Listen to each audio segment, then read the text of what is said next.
ஆம்பளைக்கு அல்லாஹ்வுடைய தூதர் என்ன சொன்னாங்க? மகிழ்ச்சி கூடுதா, சந்தோஷம் கூடுதா, பெண்ணெஞ்சு ஒரு புடி தீத்துங்க சதக்காண்டாங்க. ரசூலுல்லாஹ் என்ன பண்ணாங்க? ஆயிஷா நாய் கடுமையான வருத்தம், வானாஹில், நான் ஹைலாக நிற்பேன். ரசூலுல்லாஹ் என் மடியில் அப்படியே சாஞ்சிருவாங்க. நான் ரசூல் ஆயிஷா நாய்க்கு ஹைல் வந்தா கடுமையான வலி, அதனால ரசூலுல்லாஹ் என் மடியில் சாஞ்சிருவாங்க.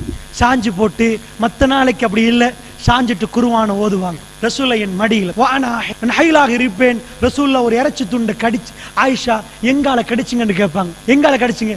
ரசூலுல்லாஹ் அதே துண்டால கடிப்பாங்க. என்னோட அவ்வளவு நேசமாக நடப்பாங்க. சுப்ஹானல்லாஹ். இதை விட உங்களுக்கு ஏதாவது மாடல் வேணுமா? இதை விட அன்பு வேணுமா? அவர் ஊட்டி விடுவதும் அவருக்கு நீங்கள் ஊட்டி விடுவதும் இதை விட ஒரு அமர்கலம் வேணுமா? அல்லாஹ்வுடைய நடிக்க தேவையில்லை, நிஜமான இயல்பிலே அது வரும். எப்பொழுது தீன் குடிக்கொள்ளப்படுகிறதோ, எப்பொழுது கல்புகள் தக்வாவால் நிரப்பப்படுகிறதோ, எப்பொழுது குர்ஆனோடு அந்த கல்புகள் சேருதோ, ஷக்கீனா வருகிற நேரம், ஒரு பெண்ணை, ஒரு மனைவி கணவன் புரிவார், மனைவி கணவனை புரிந்து கொள்வார்.